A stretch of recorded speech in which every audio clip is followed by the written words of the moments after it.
मित्रों, हम ऐसे समाज में जी रहे हैं जो आज भी पुरुष प्रधान है। आज भी जब लड़की का जन्म होता है तो अधिकतर घरों में मायूसी छा जाती है। और मित्रों, ये और कुछ नहीं बल्कि हम मनुष्यों की अज्ञानता है जो लड़की को बोझ समझते हैं। परंतु आपको जानकर हैरानी होगी, लड़की का जन्म हर किसी के घर में नहीं होता, बल्कि उसी के घर होता है जो भाग्यशाली होते हैं और अपने पूर्व जन्म में पुण्य कर्म अर्जित किए होते हैं। और आज हम आपको यही बताने जा रहे हैं कि भगवान कैसे घरों को लड़की का जन्म देने के लिए चुनते हैं और वो कौन से पुण्य कर्म हैं जिसकी वजह से कोई भी इंसान बेटी का माँ बाप बनता है। मित्रों, एक दिन जब भगवान श्री कृष्ण से अर्जुन पूछते हैं कि माधव, किन कर्मों के कारण किसी के घर पुत्री धन की प्राप्ति होती है, अर्थात कैसे घरों में बेटियों का जन्म होता है, तब श्री कृष्ण अर्जुन से कहते हैं, हे पार्थ, अगर किसी के घर बेटे भाग्य से होते हैं तो बेटियां सौभाग्य से, और जो भी स्त्री या पुरुष अपने पूर्व जन्म में पुण्य कार्य अर्जित किए होते हैं उन्हें ही एक बेटी के माता पिता होने का सौभाग्य प्राप्त होता है।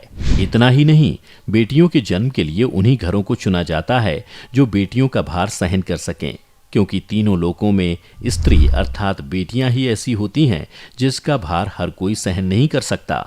वो बेटियां ही होती हैं जो इस सृष्टि को निरंतर चलायमान होने के लिए अपना सर्वस्व निछावर कर देती हैं। हे अर्जुन, पर जिस दिन इस सृष्टि में बेटियों का जन्म लेना रुक जाएगा उस दिन सृष्टि भी ठहर जाएगी और धीरे धीरे इस सृष्टि का अंत हो जाएगा। मित्रों, भगवान श्री कृष्ण के इन बातों पर गौर किया जाए तो उनका कहा बिल्कुल सही है, क्योंकि बेटियां अगर नहीं होंगी तो किसी का भी वंश आगे नहीं बढ़ सकता। आपने भी कई लोगों को कहते सुना होगा कि जिस घर में बेटी का जन्म होता है वो घर स्वर्ग के समान होता है, क्योंकि बेटा तो केवल एक कुल को रोशन करता है, बेटियां दो कुलों को रोशन करती हैं। माता पिता के घर वो बेटी के रूप में अपने उत्तरदायित्व का निर्वहन करती हैं, तो ससुराल आकर एक बहू के रूप में सारे कर्तव्यों का पालन करती हैं। मित्रों, आजकल आप सुनते ही होंगे कि बेटी या बहू परिवार में किसी के मर जाने पर उसका पंडन नहीं कर सकते, लेकिन यह बिल्कुल भी सही नहीं है, क्योंकि रामायण में बताया गया है कि प्रभु श्री राम के पिता राजा दशरथ की जब मृत्यु हो गई तो माता सीता अर्थात राजा दशरथ की बहू ने ही उनका पिंडदान किया था, जिससे उन्हें जन्म मरण के इस चक्र से मुक्ति मिल गई थी। इतना ही नहीं, हिंदू धर्म शास्त्रों में बताया गया है कि बेटियां भी अपने पिता के नाम का पिंडदान कर सकती हैं। वहीं अगर ससुराल पक्ष में कोई पुरुष नहीं है तो इस स्थिति में बहू भी पिंडदान कर सकती है। इसलिए मित्रों, वो लोग बहुत किस्मत वाले होते हैं जिनके घर एक बेटी जन्म लेती है। वहीं वो प्रबल किस्मत के होते हैं जिनके घर एक से ज्यादा बेटियां होती हैं। शायद यही कारण है कि बेटियों को लक्ष्मी कहा गया है। बहुत से लोगों की सोच यही होती है कि बेटी है तो बिना समय गंवाए और इस पर पढ़ाई में पैसे लगाए जल्द से जल्द शादी कर दो, लेकिन यह सोच एक बेटी के भविष्य को बर्बाद कर देती है।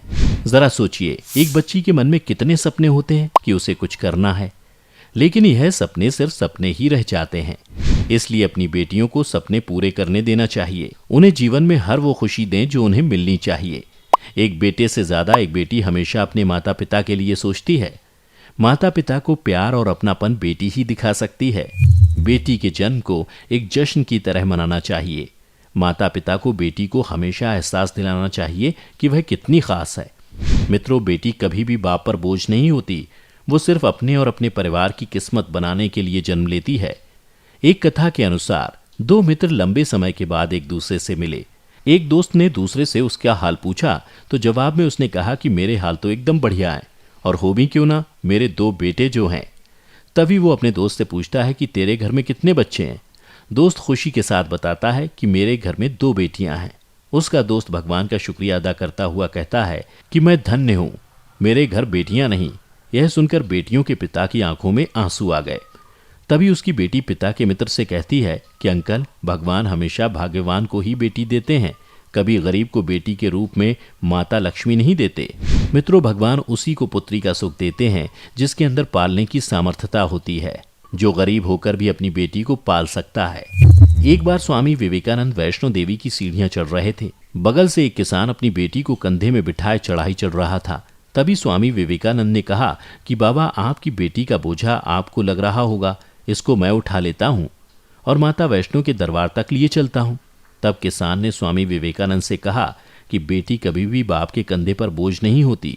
बेटियां अगर बाप के कंधे पर हों तो वो हर बोझ को हल्का कर देती हैं।